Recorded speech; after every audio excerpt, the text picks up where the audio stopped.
Video like जरूर कर लीजिए और ऐसे वीडियो लगातार फ्री में पाने के लिए चैनल को तुरंत सब्सक्राइब कर लीजिए और बेल आइकन को जरूर टैप कर लीजिए ताकि आगे भी सारे वीडियो आपको मिलते रहे। यूट्यूब में फॉलो करते हैं तो प्लीज ये वाला फ्री टेलीग्राम चैनल जरूर ज्वाइन कर लीजिएगा। सारे नोटिफिकेशन सारे अपडेट यहीं पे आते हैं, ध्यान रखिए। तो दोस्तों यूबीपी से 2025 के लिए आपके लिए आ गया है पॉलिटी का शानदार सेक्शन वाइज टेस्ट। मतलब पॉलिटी के जितने भी इंपॉर्टेंट टॉपिक है सबका संपूर्ण निचोड़ है ये 100 क्वेश्चन का शानदार टेस्ट है ना। और लेटेस्ट इन पैटर्न को फॉलो करते हुए है ना, इजी मॉडरेट ऑफ तीनों लेवल के सवाल इसमें आपको मिलेंगे। और easy to moderate mostly question हम आपको क्विज में प्रैक्टिस कराते हैं। तो यूपीपीएससी में मोस्ट एक्सपेक्टेड 5 से 6,000 क्वेश्चन की अगर आप प्रैक्टिस करना चाहते हैं जिससे आप एग्जाम में कन्फ्यूज ना हो, सिली मिस्टेक्स ना करें, इतनी आपकी प्रैक्टिस रहे, तो आप एससीएस का क्विज जरूर ज्वाइन करिएगा यूपीपीएससी के लिए।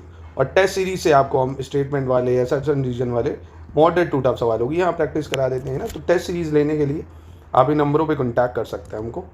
सबसे पहला सवाल है, रेगुलेटिंग एक्ट आपने पढ़ा होगा 1773 से संबंधित। वो कह रहा है कि जो रेगुलेटिंग एक्ट था 1773 का, उसने सुप्रीम कोर्ट की स्थापना करी थी फोर्ट विलियम कलकत्ता में। सुप्रीम कोर्ट बना था 1773 में और पहले चीफ जस्टिस थे एलिजा इम्बे। तो कौन सा सही है? तो यहाँ पे पहला और तीसरा सही है, क्योंकि सुप्रीम कोर्ट की स्थापना इस एक्ट के तहत तो हुई थी पर इस्टेब्लिश हुआ था सुप्रीम कोर्ट 1774 में। ठीक है, सही है।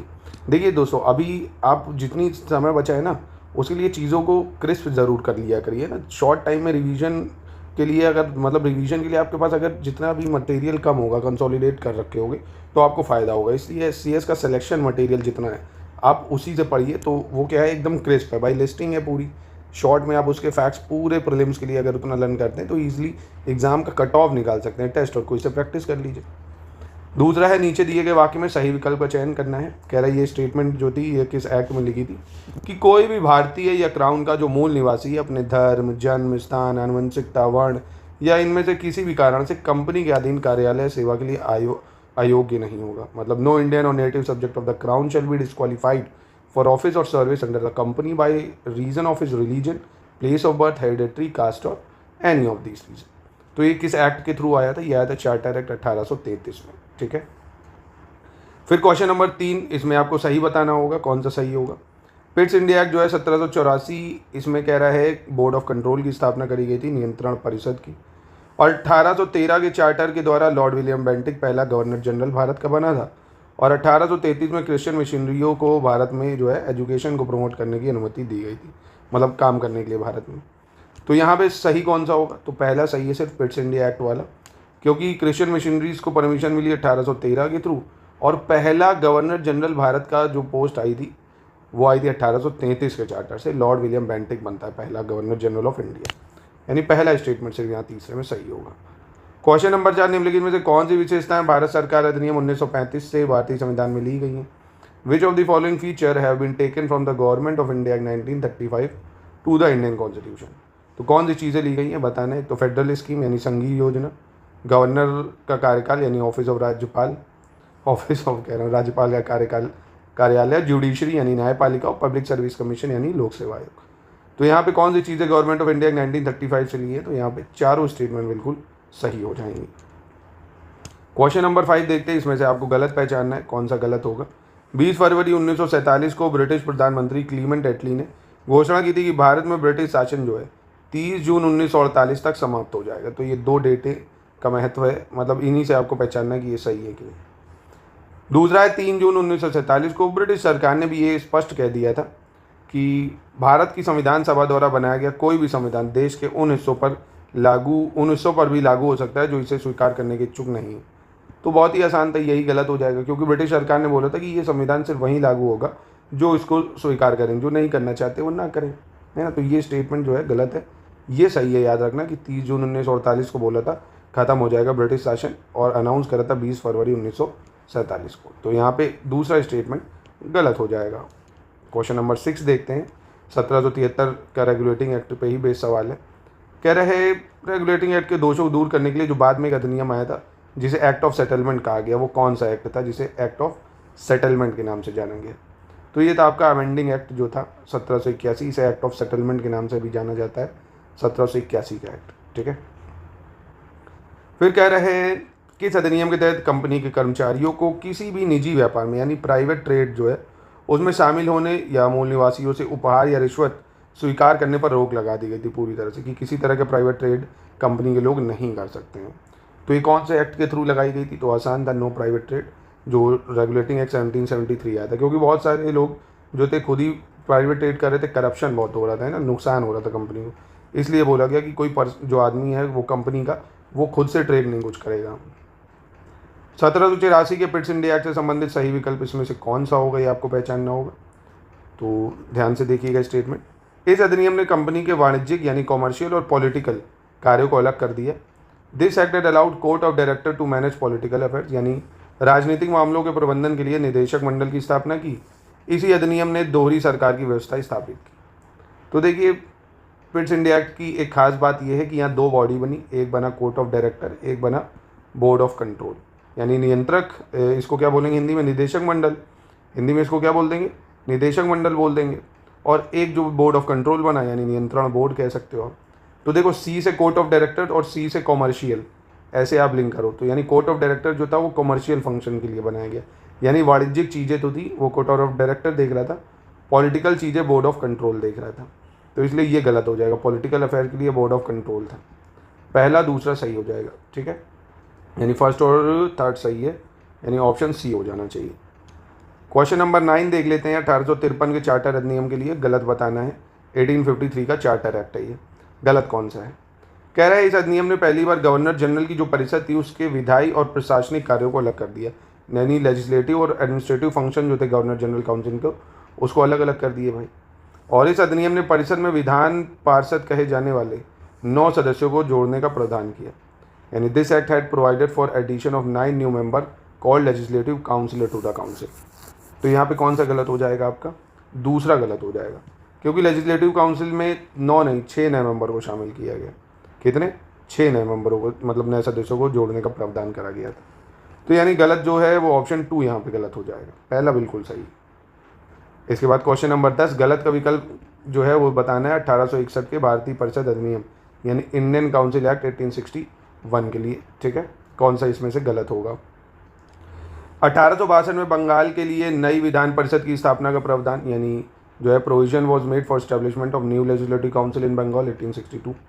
1886 में उत्तर पश्चिम प्रांतों के लिए नई विधान परिषद, यानी 1886 में नॉर्थ वेस्टर्न प्रोविंस के लिए नई लेजिस्लेटिव काउंसिल।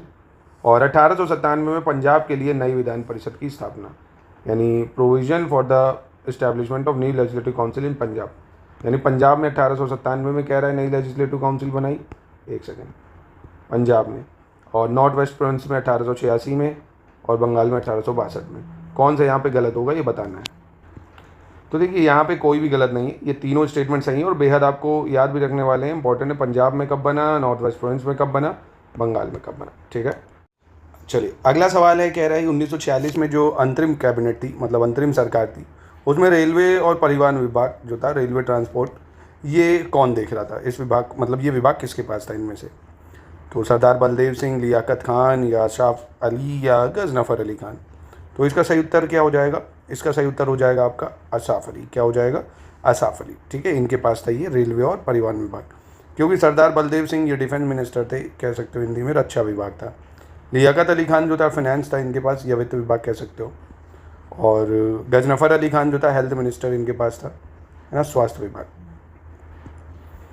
अगला है 1947 में स्वतंत्र भारत के जो प्रथम मंत्रिमंडल था, यानी फर्स्ट कैबिनेट थी फ्री इंडिया की, उसमें जवाहरलाल नेहरू जो थे उनको निम्नलिखित में से कौन सा विभाग दिए गए थे?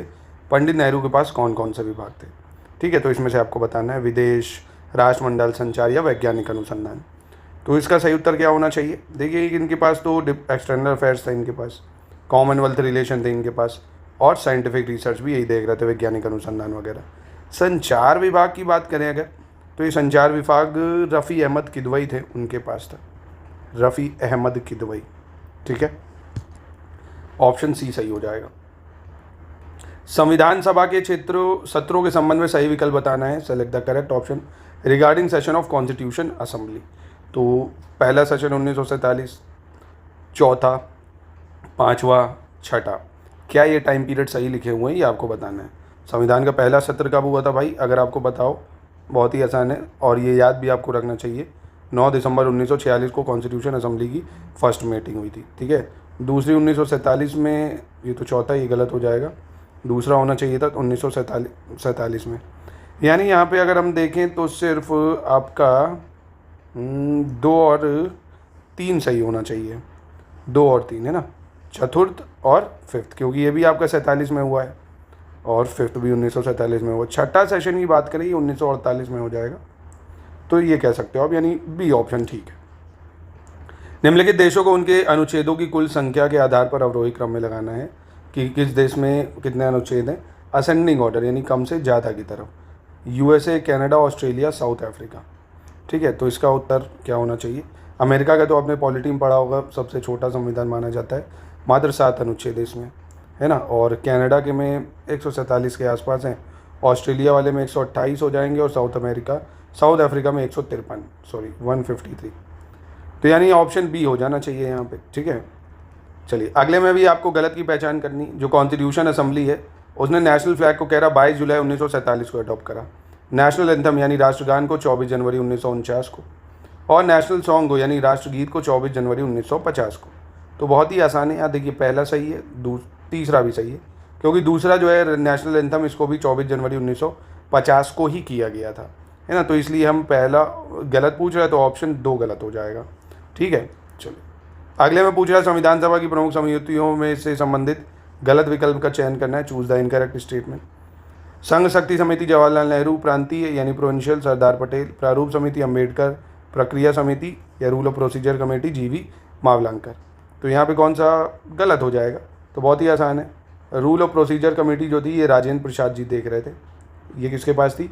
राजेंद्र प्रसाद जी के पास। ठीक है, याद रखिएगा इसको। चलो अगला सही विकल्प बताना है भैया। पार्ट है ये कॉन्स्टिट्यूशन के 1, 2, 3, 4, कौन सा पार्ट जो है सही इसमें से मैच कर रहा है ये बता दो भाई। तो पार्ट 1 यूनियन एंड टेरिटरी ठीक है, 2 सिटीजनशिप, 3 फंडामेंटल राइट और 4 डीपीएसपी, नहीं फंडामेंटल ड्यूटी लिखा है 3, ये गलत हो जाएगा क्योंकि फंडामेंटल राइट होना चाहिए, यहाँ क्या होना चाहिए? Fundamental right.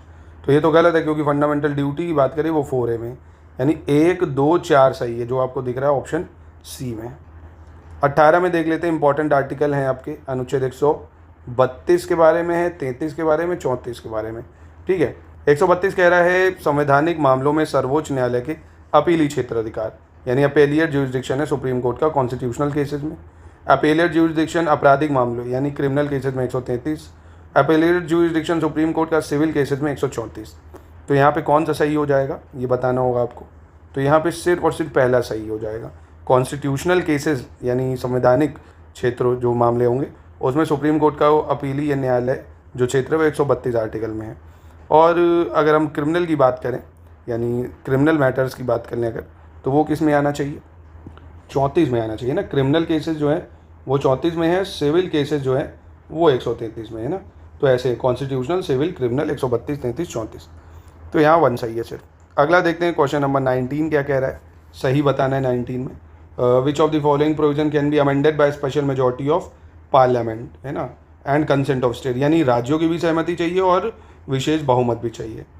राष्ट्रपति के निर्वाचन और उसकी प्रक्रिया, और संघ और राज्यों के बीच विधायी शक्तियों का वितरण यानी लेजिस्लेटिव पावर का डिस्ट्रीब्यूशन, वस्तु एवं सेवा कर परिषद और संसद में राज्यों का प्रतिनिधित्व। तो यहाँ पे कौन सा सही हो जाएगा? तो चारों स्टेटमेंट जो है ये सेंटर स्टेट रिलेशन को परिवर्तित कर रही हैं, इसलिए हमें जो है इसमें कंसेंट स्टेट का भी चाहिए होगा प्लस स्पेशल मेजॉरिटी भी चाहिए होगी। अगला है जो शंकरी प्रसाद मामला है, उसमें संपत्ति के अधिकार को कम करने वाले किस संशोधन अधिनियम की संवैधानिक वैधता को चुनौती दी गई थी? शंकरी प्रसाद केस में किस कॉन्स्टिट्यूशनल अमेंडमेंट जो है उसको चैलेंज करा गया था जो राइट टू प्रॉपर्टी को कर्टेल कर रहा था? तो इसका सही उत्तर क्या होना चाहिए था? जो फर्स्ट कॉन्स्टिट्यूशन अमेंडमेंट आया था ना, फर्स्ट कॉन्स्टिट्यूशन अमेंडमेंट 1951, ठीक है, उसको चैलेंज करा गया था कि राइट टू प्रॉपर्टी जो है वो फंडामेंटल राइट होनी चाहिए कि नहीं, मतलब फंडामेंटल राइट को अमेंड किया जा सकता है कि नहीं, ये केस आया था इसमें। चलो क्वेश्चन नंबर 21 देख लेते हैं। 21 क्या कह रहे हैं? कह रहा है जो 24वां संशोधन अधिनियम बनाकर गोलकनाथ मामले में सुप्रीम कोर्ट के फैसले पर प्रतिक्रिया व्यक्त की थी कि इस अधिनियम ने किन अनुच्छेदों में संशोधन किया, यानी parliament had reacted the supreme court judgement to the Golaknath case by enacting 24th amendment act. This act had amendment which article? तो इस एक्ट ने कौन से आर्टिकल को अमेंड करा था? तो पहली चीज़ तो इसका गोलकनाथ मामले का समय भी याद रखना। जो गोलकनाथ केस है 24th अमेंडमेंट एक्ट तो आया 1971 में, और गोलकनाथ जो केस है वो है ना गोलकनाथ केस की अगर बात करें, वो आया था आपका 1967 में, है ना। तो गोलकनाथ केस 1967 में आया था। इसमें सर्वोच्च न्यायालय ने फैसले दिया था कि अनुच्छेद 13 और 368 इसमें संशोधन करा था, है ना, 13 और 368 में, ठीक है। भाई बोला था ना कि सुप्रीम कोर्ट जो है वो क्या कर सकती है, जुडिशियल रिव्यू कर सकती है, अनलिमिटेड पावर नहीं है उसके बाद कॉन्स्टिट्यूशन अमेंडमेंट करने की, ये चीज़ें थी, ठीक है। 13 और 368 यानी 1 और 3 हो जाएगा। चलो क्वेश्चन नंबर 22 देख लेते हैं।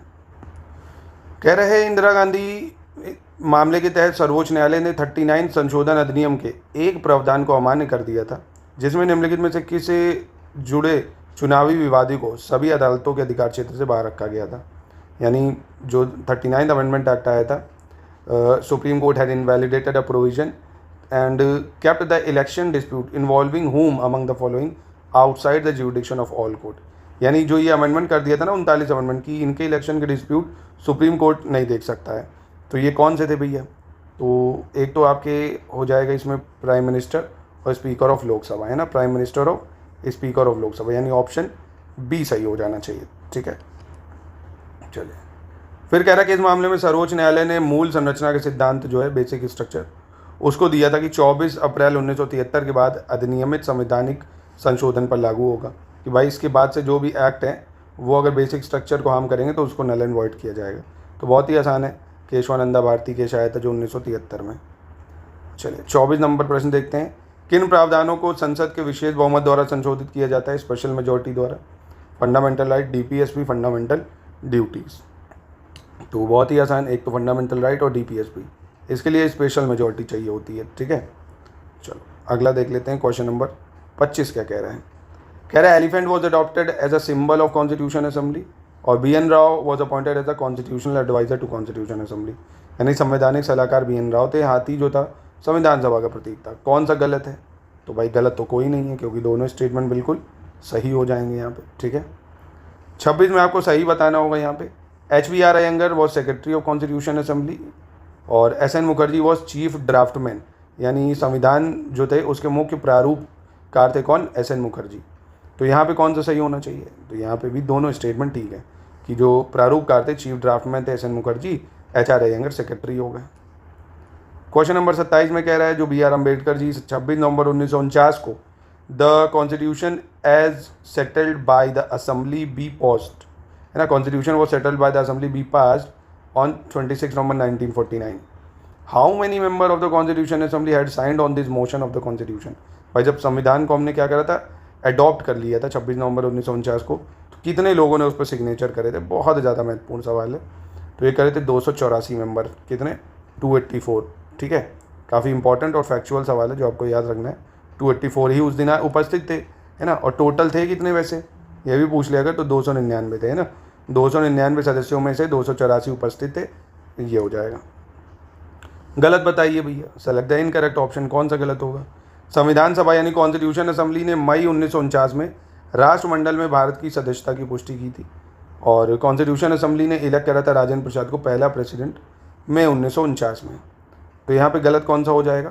तो यहाँ पे दूसरा गलत हो जाएगा, क्योंकि फर्स्ट प्रेसिडेंट बने थे राजेंद्र प्रसाद 24 जनवरी 1950 को इनको चुना गया था भारत के राष्ट्रपति के रूप में, 24 जनवरी 1950, ठीक है। अब 29 में भी आपको गलत पहचानना है, विच स्टेटमेंट इज इनकरेक्ट। कौन सा गलत होगा? 1934 जो आइडिया है सबसे पहले कॉन्स्टिट्यूशन असेंबली का, वो दिया था MN रॉय ने, और 1935 इंडियन नेशनल कांग्रेस ने फर्स्ट टाइम ऑफिशियली डिमांड करी थी कॉन्स्टिट्यूशन असेंबली की। तो कौन सा गलत होगा यहाँ? तो यहाँ पे भी कोई गलत नहीं है, दोनों स्टेटमेंट इसकी ठीक हो जाएंगी। फिर कह रहा है यह वह तारीख है जिसका उल्लेख प्रस्तावना में उस तारीख के रूप में करते हैं जिस दिन भारत के लोगों ने संविधान सभा में इस संविधान को अपनाया। तो बहुत ही आसान है, हमने संविधान को अपनाया 26 नवंबर 1949 को, ठीक है। तो ये हो जाएगा। देखिए दोस्तों, SCS की टेस्ट सीरीज से आपका सब कुछ रिवीजन हो जाता है। कई लोगों को अब ये बड़े लगते हैं, तो कारण है, देखिए हम आप खुद देख रहे होगे, अगर आप सीरियस एस्पेरेंट हो तो हम स्टेटमेंट वाइज मतलब मोस्टली कोशिश करते हैं कि सारे टॉपिक कवर हो जाए टेस्ट में। कारण इसका यही है टॉपिक कवर करने का, कि आपका रिवीजन हो जाए, है ना। मक्कारी वाला काम नहीं कि नहीं हमने टेस्ट दिया, आपको 1 लाइनर दे दिया ऐसे ही PYQ चिपका के, आपके अच्छे नंबर आ रहे, आपका कॉन्फिडेंस बूस्ट हो गया। पर असल में वो वर्थ नहीं है ना। मेन टारगेट होना चाहिए सिलेबस को कवर करना। अगर सिलेबस कवर है, पैटर्न पूरा अच्छे से आपकी पकड़ बनी हुई है उस पर, हर तरह के क्वेश्चन के लिए आप प्रिपेयर हो, तो आप आराम से हर क्वेश्चन को कर सकते हो। बाकी जो नहीं पढ़ना चाहता है वो नहीं पढ़ेगा। आप देखेंगे ना मार्केट में जो PYQ की बुक है, अगर आप देखिए मार्केट में PYQ की बुक एक एक बुक कितनी मोटी मोटी है।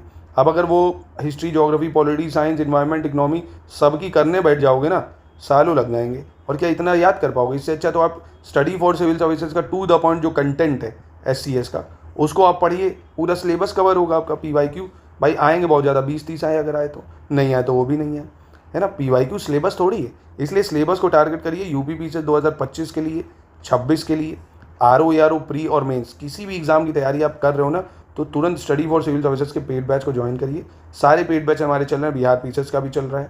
इन सब में आपको बहुत शानदार तैयारी कराई जाएगी। चलिए अगला देखते हैं। और हाँ, तैयारी के लिए नंबर पे कांटेक्ट कर सकते हैं अगर आप कोई भी समस्या आ रही है आपको। अब 31 में कह रहा है कौन संघ कार्यपालिका के अंग है? Whom among the following are the parts of executive of union. ठीक है, तो संघ पालिका यानी जो यूनियन एग्जीक्यूटिव है उसके पार्ट कौन है? President, vice president, PM, council of minister, attorney general of India. तो कौन यूनियन एग्जीक्यूटिव का पार्ट है जो कि संविधान के भाग 5 में दिया है? तो ये पाँचों ही हो जाएंगे, यूनियन एग्जीक्यूटिव या संघ कार्यपालिका का भाग। ठीक है, अगले में कह रहा भारत का जो कैग है, महालेखा परीक्षक, उसके संदर्भ में कौन सा क्वेश्चन, मतलब कौन सा स्टेटमेंट इसमें से सही होगा? He is the head of Indian state, वह भारतीय राज्य का प्रमुख है। He is the first citizen of India, Bharat का प्रथम नागरिक है। वह राष्ट्र की एकता, अखंडता और एकजुटता के प्रतीक के रूप में कार्य करता है। तो कौन सा सही है? कोई सही नहीं होगा, ये तो प्रेसिडेंट के बारे में बात कर रहा है। तीनों स्टेटमेंट कैग के लिए गलत हो जाएगा। ठीक है, निम्नलिखित में से कौन राष्ट्रपति के निर्वाचन में भाग नहीं लेता है? प्रेसिडेंट के इलेक्शन में भाग कौन नहीं लेगा? तो ध्यान से इन स्टेटमेंट को आपको पढ़ना होगा। Which among the following do not participate in the election to the president? संसद के दोनों सदनों के मनोनीत सदस्य यानी nominated member of both houses, और राज्य विधानसभाओं के मनोनीत सदस्य, राज्य विधान परिषदों के सदस्य, है ना, यानी जो मेंबर होते हैं लेजिस्लेटिव काउंसिल के, और दिल्ली और पुडुचेरी की विधानसभाओं के मनोनीत सदस्य। तो कौन भाग नहीं लेगा? तो ये चारों ही भाग नहीं लेते हैं भाई, प्रेसिडेंट के इलेक्शन में ये चारों ही भाग नहीं लेते हैं। बहुत ही आसान हो गया ये, है ना। चलिए अगला देख लेते हैं। 34, इनमें से सही विकल्प का चयन करना। उपराष्ट्रपति के चुनाव के लिए निर्वाचक मंडल यानी इलेक्टोरल कॉलेज कौन होता है? वाइस प्रेसिडेंट के इलेक्शन के लिए। अब वाइस प्रेसिडेंट ने हाल ही में इस्तीफा भी दे दिया है, तो इस तरह के प्रश्न पूछे जा सकते हैं आपसे। इसमें संसद के दोनों सदनों के निर्वाचित और मनोनीत यानी इलेक्टेड नॉमिनेटेड मेंबर दोनों रहते हैं। इसमें राज्य विधानसभाओं के निर्वाचित और मनोनीत दोनों सदस्य शामिल होते हैं। It consist both elected and nominated member of state legislative assembly. तो पहला सही है सिर्फ, क्योंकि राष्ट्रपति के लिए इसका कोई काम नहीं राज्यों का, इसमें सिर्फ लोकसभा और राज्यसभा बस इसी से काम हो जाता है। इलेक्टेड और नॉमिनेटेड मेंबर यही लोग चुनते हैं। चलिए क्वेश्चन 35 में आपको गलत की पहचान करनी है। सिंधी को 21 कॉन्स्टिट्यूशन 1967 से जोड़ा गया था। ओडिया को 96 संशोधन अधिनियम द्वारा ओडिया का नाम बदलकर ओडिया करा गया था। तो यहाँ पे कौन सा गलत है? तो कोई गलत नहीं होगा यहाँ पे। ठीक है, छठी अनुसूची में निम्नलिखित में से किस पूर्वोत्तर राज्य के आदिवासी क्षेत्रों के प्रशासन से संबंधित प्रावधान दिए गए हैं? Provision relating to the administration of tribal area in which of the following north eastern state have been given in 6th schedule. तो 6th शेड्यूल में किसके बारे में दिया गया है? 6th शेड्यूल में दिया है असम, मेघालय, त्रिपुरा और एक मिजोरम, है ना। असम, मेघालय, त्रिपुरा, मिजोरम के बारे में, सिक्किम के बारे में नहीं दिया इसमें। ठीक है, अब आर्टिकल 352, 356, 360 इसमें से सही बताना होगा आपको, कौन सा सही होगा? 352, 356, 360 में से। तो 352 नेशनल इमरजेंसी की बात कर रहा है, ठीक है। प्रेसिडेंट रूल 356 ठीक है। वित्तीय आपातकाल यानी फाइनेंशियल इमरजेंसी, ये भी सही हो जाएगा। अब अगले में सही बताना कौन सा है? वित्त आयोग यानी फाइनेंस कमीशन 280, फंडामेंटल ड्यूटी यानी मौलिक कर्तव्य 51 है, इक्वालिटी बिफोर लॉ 19 और राइट टू एलिमेंट्री एजुकेशन 24। तो बहुत आसान है। वित्त आयोग 280 में और मौलिक कर्तव्य फंडामेंटल ड्यूटीज़ 51A में है, इक्वालिटी बिफोर लॉ 14 में है और राइट टू एलिमेंट्री एजुकेशन की बात करें ये 21A में दिया हुआ है, यानी 1 और 2 सही है सिर्फ। अब 39 में भी गलत की पहचान करनी है, कौन सा स्टेटमेंट गलत होगा यहाँ पे? Part 8 union territory, part 9 panchayat, part 10 schedule and tribal area. तो यहाँ पे गलत तो कोई नहीं है, ये तीनों भाग बिल्कुल सही मैच कर रहे हैं। 40 में मध्य क्षेत्रीय परिषद का मुख्यालय निम्नलिखित में से किस राज्य में? Headquarter of central zonal council is located in which of the following state. तो हेडक्वार्टर कहाँ पे? सेंट्रल जोनल काउंसिल का अगर पूछे आपसे तो ये उत्तर प्रदेश में है, उत्तर प्रदेश। निम्नलिखित में से कौन से राज्य कावेरी जल विवाद न्यायाधिकरण में शामिल है? कावेरी वाटर डिस्प्यूट में इनमें से कौन से जो स्टेट हैं वो शामिल हैं? कावेरी वाटर डिस्प्यूट में? कर्नाटक, केरल, तमिलनाडु और पुडुचेरी में। तो कौन हो जाएगा इसका आंसर सही? तो बहुत ही आसान है, देखिए ये चारों ही हैं कावेरी वाटर डिस्प्यूट में शामिल। अगला देखते हैं क्वेश्चन नंबर 42 क्या कह रहा है। 371B C 371F के बारे में आर्टिकल है, कौन सा सही होगा? 371B में कह रहा है स्पेशल प्रोविजन दिया है किसके लिए? Special provision with respect to Assam, special provision Sikkim और स्पेशल प्रोविजन मणिपुर। गलत की पहचान करो, कौन सा गलत है? तो असम के लिए दिया हुआ है भैया इस 371B में, बिल्कुल ठीक है, ऐसे याद कर सकते हो। ए के बाद क्या आता है? बी, तो ऐसे असम ए है, ए के बाद आना चाहिए बी, तो 371B। ठीक, फिर सिक्किम जो है अगर बात करें तो सिक्किम तो एफ में है, सिक्किम किस में? एफ में, ना कि सी में। मणिपुर जो है सी में है ना। तो ये दो ऑप्शन गलत है, सिर्फ पहला सही है, यानी ऑप्शन 2, 3 जो है वो गलत हो जाएगा आपका। फिर किस अनुच्छेद के अंतर्गत राष्ट्रीय न्यायिक नियुक्ति आयोग यानी नेशनल जुडिशियल अपॉइंटमेंट कमीशन जो है उसकी स्थापना करी गई है? तो किस आर्टिकल के थ्रू करी गई है ये? तो नेशनल जुडिशियल कमीशन की बात करें, ये आर्टिकल 124A में है ना। मतलब एनजैक करा गया था, जिसको बाद में हटा दिया गया, नेशनल जुडिशियल कमीशन एक्ट जो था। फिर आता है गलत की पहचान करो, सेलेक्ट द इनकरेक्ट ऑप्शन। इसमें से गलत कौन सा होगा?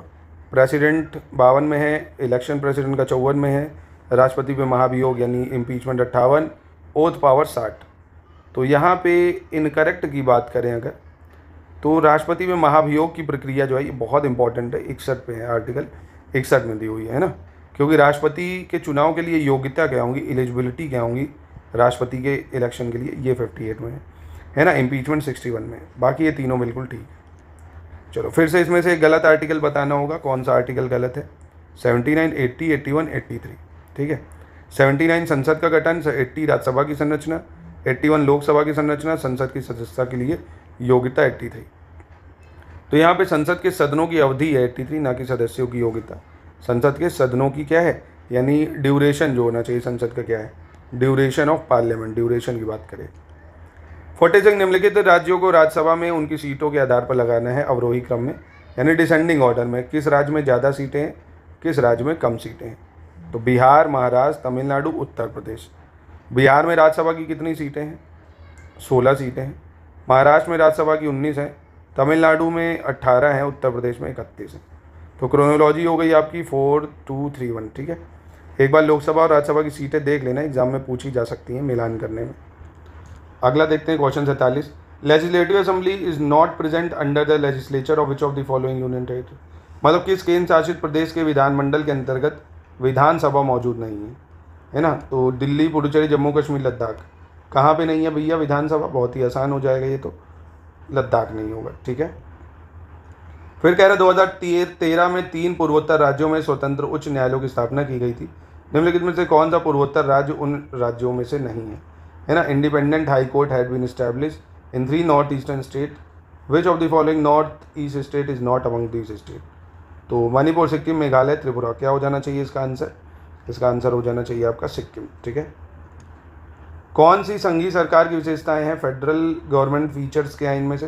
फेडरल गवर्नमेंट के फीचर्स, इंडिपेंडेंट जुडिशरी यानी स्वतंत्र न्यायपालिका, द्विसदन विधानमंडल bicameral legislature, supremacy of constitution संविधान की सर्वोच्चता, ड्यूअल गवर्नमेंट यानी दोहरी सरकार। तो ये चारों ही आपको देखने को मिलेंगे, फेडरल गवर्नमेंट के फीचर हैं ये चारों ही। अब नेक्स्ट क्वेश्चन में ये विधानसभा की सीटें आपको मिलानी है, मतलब कहाँ पे कितनी विधानसभा की सीटें उनको आपको लगाना है डिसेंडिंग ऑर्डर में, ज़्यादा से कम की तरफ। आंध्र प्रदेश, कर्नाटक, महाराष्ट्र, उत्तर प्रदेश। तो कहाँ पे कितनी विधानसभा की सीटें हैं? तो उत्तर प्रदेश में कितनी है भैया विधानसभा की? लेजिस्लेटिव काउंसिल की, माफ़ कीजिएगा, विधान परिषद की, विधानसभा की नहीं। तो 6 ही जगह विधान परिषद है। उत्तर प्रदेश में विधान परिषद की 100 सीटें हैं।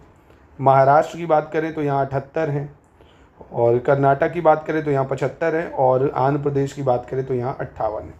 तो क्रोनोलॉजी में अगर आप मिलाना चाहेंगे तो आपका ऑप्शन ए सही आएगा। ठीक है, अगले में गलत बताना है आपको, कौन सा गलत है?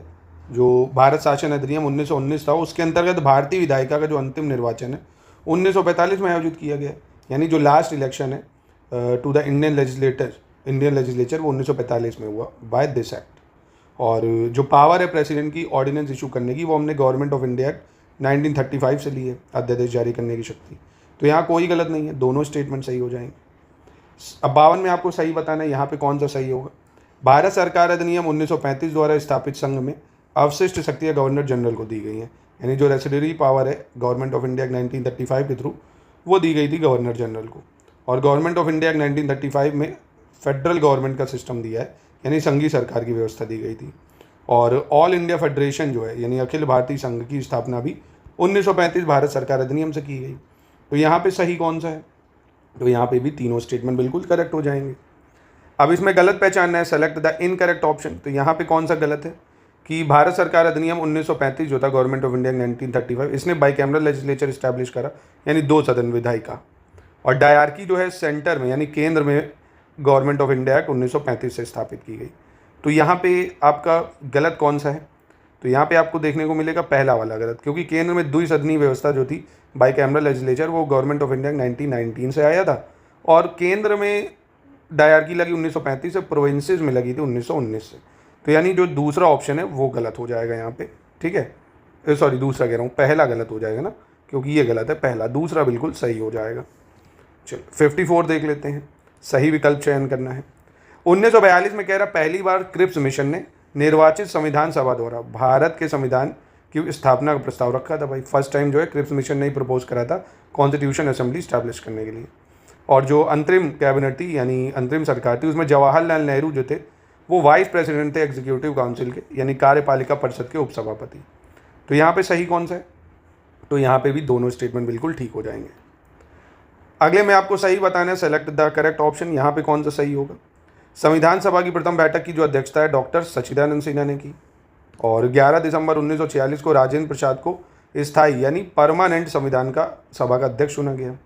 और कॉन्स्टिट्यूशन असेंबली का जो ड्राफ्ट है यानी प्रारूप तैयार करने वाली संविधान सभा के जो सदस्य हैं विभिन्न प्रांतों की विधानसभाओं द्वारा चुने गए थे, यानी इसके जो मेंबर थे वो विभिन्न प्रांत की जो प्रोविंसेस थी उन्होंने चुना था। तो यहाँ पे भी आपको पता है तीनों स्टेटमेंट ठीक हो जाएंगे, ठीक है, सही हो जाएंगे। और दोस्तों आपको लिए एक महत्वपूर्ण सूचना ये है कि LT ग्रेड की जो वैकेंसी आई है उसकी जो 30 नंबर की GS की तैयारी है आपकी डिमांड पे उसको हम कराएंगे पूरे अपने पेड ग्रुप में, उसका पेड ग्रुप चालू कर दिया है।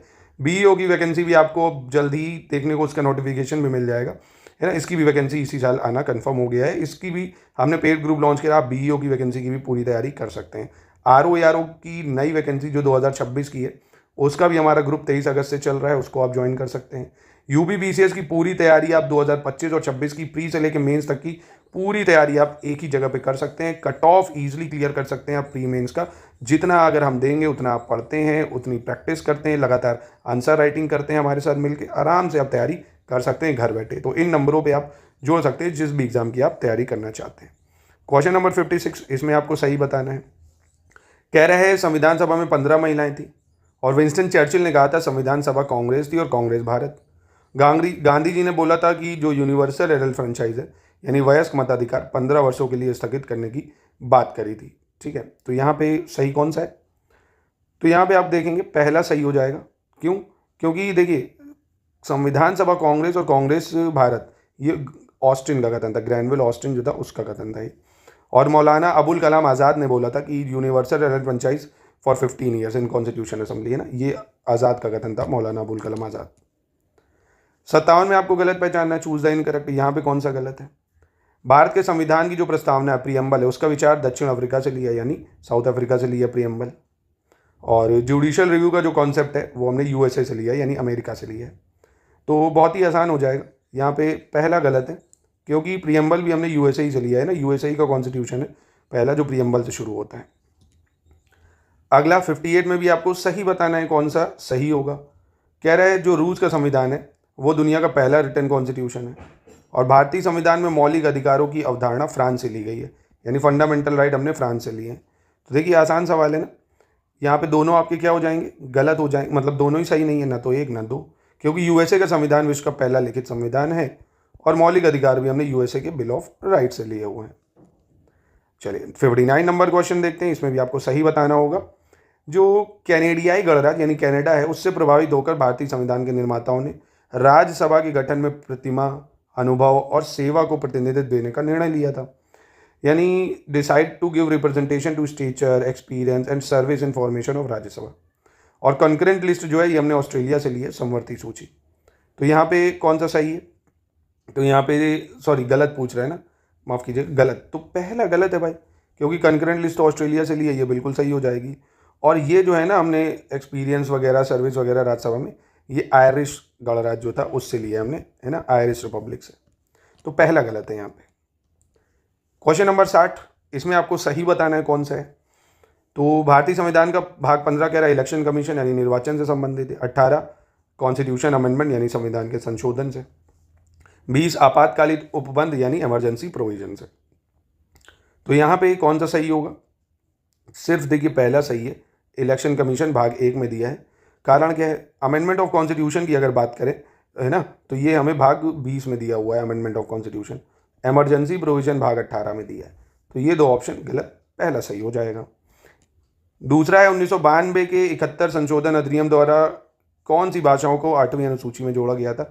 8th शेड्यूल में, 71st कॉन्स्टिट्यूशन अमेंडमेंट से। तो 8th शेड्यूल में कोंकणी, मणिपुरी, संथली, कोंकणी, मणिपुरी, नेपाली, है ना, संथली, ये भी जोड़ी गई। तो यहाँ पे ऑप्शन कौन सा हो जाएगा आपका 61 का? ऑप्शन 1 और 2, संथली नहीं होगा, क्योंकि 71st कॉन्स्टिट्यूशन अमेंडमेंट से हमने जोड़ा है कोंकणी, मणिपुरी, नेपाली, है ना, संथली नहीं जोड़ा हमने, क्योंकि आपको पता होगा बोडो, डोगरी, मैथिली, संथली ये हम बाद में ऐड करेंगे 92 कॉन्स्टिट्यूशन अमेंडमेंट से। ठीक है, तो याद रखिएगा इसका ऑप्शन 1 और 2 सही होगा सिर्फ, क्योंकि BDMS यानी बोडो, डोगरी, मैथिली, संथली 92 कॉन्स्टिट्यूशन अमेंडमेंट 2003 हो जाएगा, और ये आपका 71 कॉन्स्टिट्यूशन। चलिए अगला आपको सही बताना है कौन सा सही है। पहली सूची मतलब पहली अनुसूची जो है फर्स्ट शेड्यूल, इसमें फॉर्म ऑफ ओथ और अफर्मेशन कह दिया है। दूसरी अनुसूची में स्टेट यूनियन टेरिटरीज़ के बारे में दिया है। तीसरी अनुसूची में संवैधानिक प्राधिकारियों के वेतन यानी अलाउंसेस, सैलरी वगैरह है। चौथी में राज्यसभा की सीटों का बंटवारा। तो बहुत ही आसान है, यहाँ पे सही सिर्फ और सिर्फ 4th हो जाएगा। ठीक है, याद रखिएगा इसको। देखिए टेस्ट लगाने का यही फ़ायदा है ना, अगर आप अच्छा टेस्ट कोई लगाते हैं तो आपकी पूरी पॉलिटी के कॉन्सेप्ट अच्छे से रिवीजन हो जाएगा और दिमाग में एक प्रैक्टिस हो जाएगी कि MCQ को किस तरह से सॉल्व करना है ना। एग्जाम में सिली मिस्टेक होने की प्रोबेबिलिटी कम उसी की होगी जो लगातार MCQs और टेस्ट की मल्टीपल टाइम प्रैक्टिस करेगा। वही हाल मेंस में जितनी आप आंसर राइटिंग की घिसाई कर लेंगे, कैसे उत्तर लिखना है, कितने टाइम में उत्तर लिखना है, तो आपकी प्रोबेबिलिटी PSCs के एग्जाम को निकालने की ज़्यादा हो जाती है। तो टेस्ट सीरीज़ को ज़रूर लगाएं, हाईली रिकमेंडेड है। स्टडी फॉर सिविल सर्विसेज की टेस्ट सीरीज लगाने के लिए नंबर पर कॉन्टैक्ट करिए, आप मिल जाएगी आपको। इसमें आपको गलत पहचानना है, 63 नंबर में गलत कौन सा है।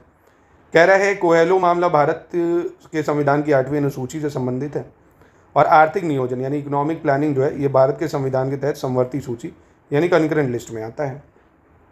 तो कौन सा सही है भैया? यहाँ पे देखिए पहला सही हो जाएगा, क्योंकि इकोनॉमिक प्लानिंग की अगर बात करें, आर्थिक नियोजन ये भारत के संवैधानिक सूची का मामला है, ये ठीक है नहीं, हाँ ये तो सही है। इकोनॉमिक प्लानिंग कंकरेंट लिस्ट में ही तो आएगा भाई, केंद्र भी कर सकता है, स्टेट भी। कोहेलो का मामला ये 8वीं अनुसूची में ना आके 9वीं अनुसूची में आता है, 9th शेड्यूल में, तो ये गलत हो जाएगा, यानी पहला गलत हो जाएगा, है ना। चलो अगला है, इसमें से सही विकल्प पहचानना है, कौन सा सही होगा। जानवरों के प्रति क्रूरता की रोकथाम को भारतीय संविधान की समवर्ती सूची में रखा गया भाई, prevention of cruelty to animal concurrent list में है। एजुकेशन इसको भी कंकरेंट लिस्ट में डाला गया है ना, और क्रिमिनल मैटर जो है इसको भी कंकरेंट लिस्ट में रखा गया है, यानी समवर्ती सूची में। तो कौन सा सही है? तीनों सही है देखिए, और आपको याद भी हो जाएगा। कंकरेंट लिस्ट के कोई भी अगर 3 पूछेगा तो आप बता सकते हो, एजुकेशन है, क्रूरटी टू एनिमल है, और आपका क्रिमिनल मैटर्स हैं। ठीक है, और इससे पहले अभी मैंने ये इकोनॉमिक प्लानिंग बताया, ये भी कंकरेंट लिस्ट में है, तो आराम से बता सकते हो। गलत बताना है, 65 में गलत कौन सा होगा। कह रहा है एजुकेशन को ट्रांसफ़र करा गया था कंकरेंट लिस्ट में बाय 42 अमेंडमेंट। फॉरेस्ट यानी जो वन है इनको भी ट्रांसफ़र करा गया था from the state list to concurrent by this amendment also. और 10th शेड्यूल डील करता है एंटी डिफेक्शन लॉ से। तो यहाँ पे गलत कौन सा है? कोई गलत नहीं है भाई, तीनों बिल्कुल सही उत्तर है। अगले में सही बताना है, choose the correct option. Public health and sanitation union list में है, कह रहा है सार्वजनिक स्वास्थ्य और स्वच्छता। जनगणना यानी census union list. Per capita tax union list. Agriculture भी यूनियन लिस्ट। तो पहचानो भाई यहाँ पे कौन सा सही हो जाएगा। तो यहाँ पे सिर्फ देखो एक ही है, जनगणना, जो केंद्र कराती है, मतलब संघ सरकार के पास ये पावर होती है, तो यूनियन लिस्ट में आती है। हेल्थ की बात करें अगर, पब्लिक हेल्थ वगैरह, तो ये आपको पता है स्टेट लिस्ट का मैटर है, राज्य इस पे कानून बनाता है। पर कैपिटा टैक्स वगैरह भी स्टेट लिस्ट है, और एग्रीकल्चर भी स्टेट सब्जेक्ट है। भारतीय संविधान की प्रस्तावना में भारत को घोषित किया गया है भाई, प्रियम्बल में भारत को क्या बताया गया? Sovereign, socialist, secular, democratic republic. क्या बताया गया है? तो we the people of India have solemnly resolve to constitute India to sovereign, socialist, secular, democratic republic. ऐसे करके आपने पढ़ा होगा, तो चारों सही हो जाएंगे। अगला गलत बताना है आपको, इसमें से गलत कौन सा होगा 68 में। भारतीय संविधान की प्रस्तावना में सामाजिक, आर्थिक और राजनीतिक यानी सोशली सोशल, इकोनॉमिक, पॉलिटिकल, 3 तरह के जो है जस्टिस प्रोवाइड करे गए हैं। और freedom of thought, expression, belief, faith and worship, 5 तरह की फ्रीडम दी गई है। इक्वालिटी दी गई है ऑफ स्टेटस एंड अपॉर्चुनिटी। तो यहाँ पे गलत कौन सा हो जाएगा भाई? कोई गलत नहीं है, तीनों सही है। प्रियम्बल भी देखिए आपका रिवाइज हो गया पूरा। 69 में गलत पहचानना है, कौन सा गलत होगा? केशवानंदा जो भारतीय मामला था उसमें सर्वोच्च न्यायालय ने पहली बार घोषणा की थी कि प्रस्तावना संविधान का हिस्सा नहीं है। Preamble was not a part of constitution. दूसरा, B.R. अम्बेडकर ने संविधान को पवित्र दस्तावेज यानी सैक्रेड डॉक्यूमेंट बोला है। तो यहाँ पे गलत कौन सा होगा ये बताइए। बहुत ही आसान है, आपको पता होगा कि preamble was not a part of constitution. ये मामला जनरेट हुआ था 1960 में बेरूवारी यूनियन केस से, है ना, बेरूवारी 1960 में, ठीक है। तो ये गलत है और पहला गलत हो जाएगा, दूसरा सही हो जाएगा। 70 में भी आपको गलत पहचानना है, चूज द इनकरेक्ट ऑप्शन। यहाँ पे कौन सा गलत हो जाएगा? भारतीय संविधान में संसदात्मक शासन व्यवस्था की व्यवस्था की गई है, यानी parliamentary system of governance has been provided in Indian constitution. और parliamentary system governance executive is controlled by legislature, यानी कार्यपालिका को विधायिका द्वारा नियंत्रित किया जाता है। और जनसंख्या राज्य का सबसे महत्वपूर्ण तत्व है। Population is most important element of state. तो यहाँ पे गलत कौन सा हो जाएगा? तो यहाँ पे गलत है तीसरा, क्योंकि किसी भी राज्य का जो सबसे मुख्य एलिमेंट है वो है सोवरेनिटी। सोवरेनिटी मतलब संप्रभुता। भाई वही नहीं रहेगी तो जनसंख्या तो फिर गुलाम बन जाएगी, है ना। अगर भाई बाहर के विदेशी ताकतें अगर हम पे जो है हमारी डिसीजन मेकिंग को इम्पैक्ट करेंगी तो फिर पॉपुलेशन का क्या ही मतलब रह जाएगा, ठीक है। तो किसी भी देश के लिए सोवरेनिटी सबसे इंपॉर्टेंट है। अगला गलत बताना है, कौन सा गलत होगा यहाँ पे। सबसे पहले संसदात्मक सरकार ग्रेट ब्रिटेन में शुरू की गई, पार्लियामेंट्री सिस्टम। और संसदात्मक सरकार, स्वतंत्र न्यायपालिका तथा अध्यक्षात्मक सरकार भारतीय संविधान की विशेषताएं हैं। पार्लियामेंट्री गवर्नमेंट, इंडिपेंडेंट जुडिशरी और presidential government are feature of Indian constitution. तो आप पकड़ लोगे यहाँ पे सवाल आसानी से कि यार प्रेसिडेंशियल गवर्नमेंट हमारे पास कहाँ है। तो ये गलत हो गया भाई, ठीक है। सही बताना है 72 में कौन सा स्टेटमेंट सही होगा। सबसे पहले, राष्ट्रपति पद्धति में समस्त कार्यपालिका की जो शक्तियाँ हैं राष्ट्रपति में है, मतलब प्रेसिडेंशियल गवर्नमेंट होगी तो सारी पावर प्रेसिडेंट में। केंद्र सरकार राज्य सरकारों के प्राधिकार का स्रोत संविधान है भाई। और ऑब्जेक्टिव जो है वेलफेयर स्टेट का, यानी कल्याणकारी राज्य का, वो सभी नागरिकों को स्वास्थ्य सुविधाएं प्रदान करना है, provide health facilities to all citizens. तो यहाँ पे सही कौन सा है? तो आसान है, देखिए पहला और दूसरा सही है। वेलफेयर स्टेट का मतलब सिर्फ हेल्थ से सुविधाएं थोड़ी होती हैं भाई, है ना। कल्याणकारी राज्य का उद्देश्य क्या भाई? कमज़ोर वर्गों के कल्याण को प्रबंध करना, हर चीज़ के लिए, हेल्थ, एजुकेशन, लिविंग स्टैंडर्ड सभी को, ठीक है। अगला, भारतीय संविधान में किन शब्दों का उल्लेख किया गया है इंडियन कॉन्स्टिट्यूशन में? किन शब्दों का उल्लेख है? Socialist state, political state, equality, democratic Republic, यानी समाजवादी न्याय, राजनीतिक समानता, लोकतांत्रिक, तंत्रात्मक गणराज्य। तीनों बिल्कुल सही हो जाएंगे, तीनों ही मेंशन है हमारे कॉन्स्टिट्यूशन में। अगले प्रश्न में आपको सही उत्तर देना है, कौन सा है भाई? Main source political power in India is president. और सिंगल एग्जीक्यूटिव यानी एकल कार्यपालिका अध्यक्षात्मक शासन का आधारभूत तत्व है ना, प्रेसिडेंशियल गवर्नमेंट का। और प्रेसिडेंशियल गवर्नमेंट यानी अध्यक्षात्मक शासन का उदय सर्वप्रथम USA में हुआ है। ये भी काफ़ी आसान प्रश्न है, 2 और 3 सही है यहाँ पे। पहला गलत। पॉलिटिकल पावर का सोर्स तो भाई कॉन्स्टिट्यूशन ही है ना भारत में, है ना। भारत में राजनीतिक सत्ता का प्रमुख स्रोत जनता को भी कह सकते हो, यहाँ पे जनता को भी माना जा सकता है भाई, जनता ही तो पावर देती है। चलो, गलत बताना है, इनकरेक्ट ऑप्शन कौन सा होगा यहाँ पे। तो गलत कौन सा है? ग्रैनविल ऑस्टिन ने भारतीय संघवाद को सहकारी संघवाद यानी कोऑपरेटिव फेडरलिज्म कहा है। केसी वेरे ने इंडिया को क्वासी फेडरल यानी अर्ध संघात्मक कहा है। और फ्रेड डब्ल्यू रिक्स ने विकास प्रशासन की अवधारणाओं से संबंधित है। तो बताइए, क्या शानदार प्रश्न है यार, मज़ा आ जाती है, रिवीजन पूरा आपका हो जाता होगा। कोई गलत नहीं है, तीनों स्टेटमेंट बिल्कुल यहाँ पे सही हो जाएंगे। अब 76 में आपको सही विकल्प चयन करना है, कौन सा सही होगा। भारत का राष्ट्रीय पुष्प, भारत का राष्ट्रीय पशु, राष्ट्रीय ध्वज, न्याय को चक्र का प्रतीक माना जाता है और राष्ट्रगान के गाने के समय 52 सेकंड लगते हैं। कौन सा सही होगा? चारों सही हो जाएंगे भाई, ठीक है। चल, कह रहे हैं निम्न में से कौन सा पूर्वोत्तर राज्य का गठन 21 जनवरी 1972 को हुआ था। तो नॉर्थ ईस्ट के कौन से राज्य 21 जनवरी 1972 को बने थे, ये आपको बताना है। तो मणिपुर, मेघालय, त्रिपुरा, सिक्किम। कौन बना था भाई? सिक्किम आपको अगर याद हो भाई 1975 में बना था। बाकी मणिपुर, मेघालय, त्रिपुरा ये तीनों बने थे आपके 21 जनवरी 1972 को, 1972 को, ठीक है। अगला देख लेते हैं। गलत का चयन करना है, इनकरेक्ट बताना है इसमें भी आपको।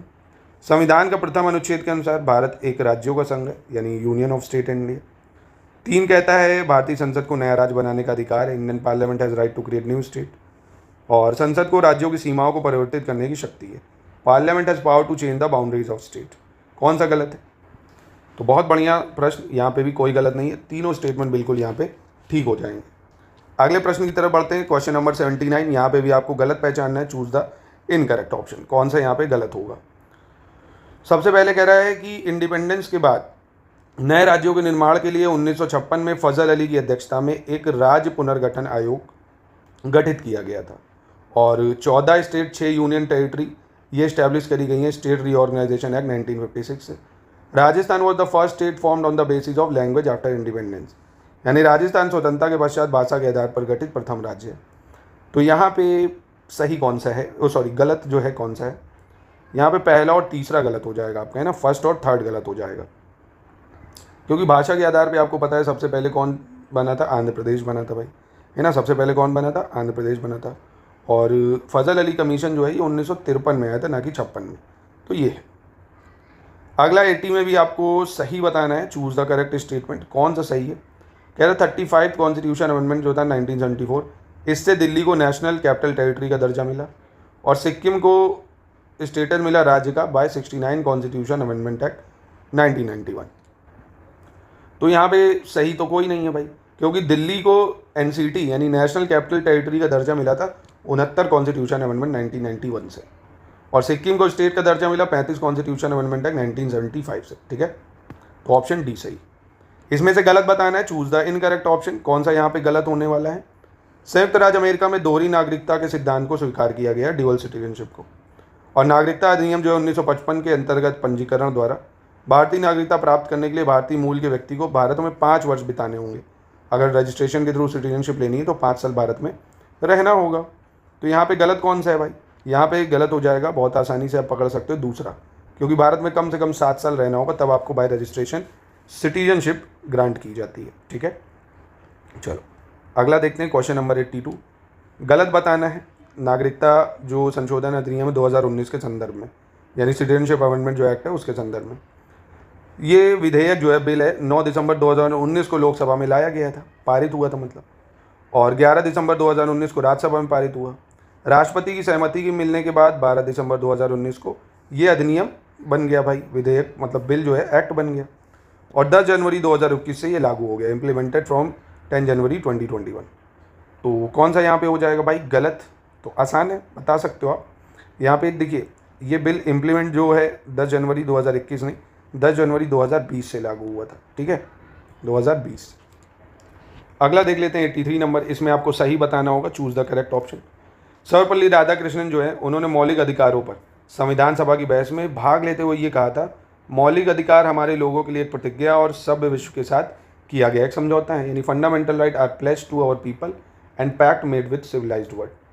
और fundamental right have been made justiciable in the Indian constitution, यानी वाद योग्य हैं भाई। और मौलिक अधिकार केवल आपातकालीन स्थिति में ही निलंबित किए जा सकते हैं, यानी इमरजेंसी लगेगी तभी वो छीने जा सकते हैं। तो यहाँ पे सही कौन सा होगा? तो यहाँ पे आप देखेंगे तीनों स्टेटमेंट सही पाएंगे। चलिए नेक्स्ट देख लेते हैं। इसमें भी आपको सही पहचानना है, ठीक है, कौन सा सही होगा। कह रहा है संविधान का जो भाग 3 है नागरिकों को अनुच्छेद 12 से 35 मौलिक अधिकार यानी फंडामेंटल राइट देता है, और अनुच्छेद 13 का जो मुख्य उद्देश्य है मौलिक अधिकारों के संदर्भ में संविधान की सर्वोच्चता सुनिश्चित करना, यानी आर्टिकल 13 इंडियन कॉन्स्टिट्यूशन इंश्योर करता है सुप्रीमेसी ऑफ कॉन्स्टिट्यूशन, यानी जुडिशियल रिव्यू की बात कर रहा है। तो यहाँ पे दोनों स्टेटमेंट बिल्कुल ठीक हो जाएंगे। 85 सही बताना है भाई, कौन सा होगा यहाँ पे? 17 एबोलिशन ऑफ टाइटल यानी उपाधियों का उन्मूलन, 18 abolition of untouchability, 21 protection of life and personal liberty. आसान है बहुत, सेलेक्ट मतलब सही 3 हो जाएगा सिर्फ, क्योंकि ये अनटचेबिलिटी 17 में है, टाइटल इसको हटाना 18 में है। क्वेश्चन 86 पे आ जाते हैं भाई, सही बताना है। 6 से 14 साल की आयु के सभी बच्चों को शिक्षा का अधिकार, ये एक प्रकार का राज्य का नीति निर्देशक सिद्धांत है, और भारत के संविधान का अनुच्छेद 24 कारखानों में बालकों के नियोजन का प्रतिषेध करता है, यानी प्रोहिबिट करता है employment of children in factories. तो यहाँ पे दूसरा सही है, पहला गलत हो जाए, क्योंकि ये सिर्फ DPSP नहीं है भैया, ये आर्टिकल 21A में फंडामेंटल राइट भी है ना, 6 से 14 साल के बच्चों को देना मौलिक अधिकार है। 87 में सही बताना है, कौन सा सही होगा। भारतीय संविधान सभी अल्पसंख्यक समूहों को धर्म या भाषा के आधार पर मान्यता देता है, है ना। Indian constitution give recognization to all minority group on basis of religion और लैंग्वेज। संसद को संविधान के अंतर्गत मूल अधिकारों का संरक्षक माना जाता है। Parliament is considered guardian of fundamental right under the constitution. और राजेंद्र प्रसाद ने संवैधानिक उपचार के अधिकारों को संविधान की आत्मा कहा है, यानी जो रिट पावर है, रिट कॉन्स्टिट्यूशनल रेमेडीज, उसको सोल ऑफ कॉन्स्टिट्यूशन बोला है राजेंद्र प्रसाद ने। आसान है, पहला गलत है, क्योंकि सोल ऑफ कॉन्स्टिट्यूशन बोला है आर्टिकल 32 को किसने? बी आर अम्बेडकर जी ने। किसने बोला? बी आर अम्बेडकर जी ने।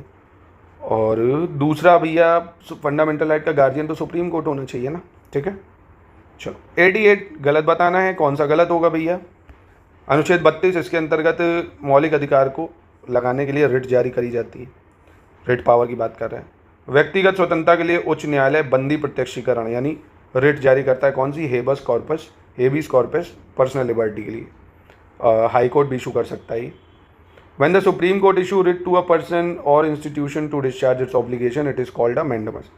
यानी जब सर्वोच्च न्यायालय किसी व्यक्ति अथवा संस्था को उसके दायित्व के निर्वहन के लिए लेख जारी करता है तो उसे परमादेश कहते हैं। क्या कहते हैं? परमादेश। तो यहाँ पे गलत तो कोई नहीं है, तीनों सही हो जाएंगे। 89 यहाँ पे भी आपको गलत पहचानना है, choose the incorrect option. Right to property यानी संपत्ति का तो अधिकार है, ये एक स्टैट्यूटरी राइट है और लीगल राइट है। भारत के सर्वोच्च न्यायालय ने केशवानंदा भारती बनाम केरल राज्य मामले में संविधान के मूल संरचना के सिद्धांत को बताया है, यानी बेसिक स्ट्रक्चर को बताया है केशवानंदा भारती केस में। तो यहाँ पे कौन सा सही है? मतलब गलत तो कोई नहीं है ना, गलत पूछ रहा था, दोनों ठीक है। क्वेश्चन नंबर 90 पे आ जाते हैं। 90 में आपको बताना है गलत कौन सा है। वेलफेयर स्टेट यानी कल्याणकारी राज्य की जो अवधारणा है उसको भारत के संविधान के DPSP के अंतर्गत शामिल किया गया है। और DPSP नॉट जस्टिसिएबल है, यानी वाद योग्य नहीं है। और समान काम के लिए समान वेतन यानी equal pay for equal work, ये DPSP में दिया हुआ है। कौन सा गलत है? कोई गलत नहीं होगा यहाँ पे। और equal pay for equal work ये आर्टिकल 39 क्लॉज D में, इसको भी याद रख लो। चलो इसमें गलत पहचानो, 40, 44, 48, 51 ये आर्टिकल है। कौन सा यहाँ पे गलत होगा? विलेज पंचायत को बनाना, नागरिक संहिता समान यानी यूनिफॉर्म सिविल कोड इस्टेब्लिश करना, एग्रीकल्चर एनिमल हस्बेंड्री यानी कृषि और पशुपालन का संगठन, separation of judiciary from executive. तो यहाँ पे यही गलत हो जाएगा, क्योंकि separation of judiciary from executive ये आर्टिकल 50 में दिया हुआ है, ठीक है। 51 में तो भाई इंटरनेशनल पीस वगैरह दी है, यानी अंतर्राष्ट्रीय शांति और सुरक्षा को बढ़ावा देना। क्वेश्चन 92, इसमें आपको गलत बताना है, चूज द इनकरेक्ट ऑप्शन। कौन सा यहाँ पे गलत होगा? कह रहे फंडामेंटल ड्यूटी जो है, मौलिक कर्तव्य, उनको स्वर्ण सिंह समिति की सिफारिश पर लागू किया गया और इसको ऐड किया गया 44 कॉन्स्टिट्यूशन अमेंडमेंट एक्ट 1978 से। तो भैया बहुत आसान है ये, तो ये वाला गलत है। इसको 42 कॉन्स्टिट्यूशन अमेंडमेंट एक्ट 1976 से लाए थे हम, है ना। तो ये गलत है, पहला सही हो जाएगा। इसके बाद कह रहा है गलत कौन सा है, पहचानो भैया। राष्ट्रपति अपनी शक्तियों का प्रयोग प्रधानमंत्री के माध्यम से करता है। President exercise power through PM।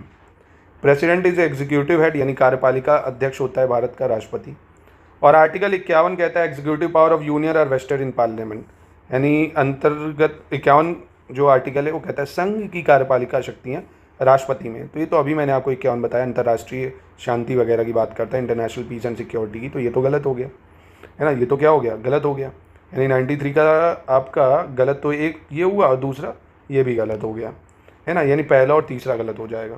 क्यों? क्योंकि राष्ट्रपति जो है वो अपनी शक्ति को प्रयोग ना सीधे करेगा या अपने अधीनस्थ अधिकारियों के माध्यम से। PM से उसका मतलब ही नहीं है ना।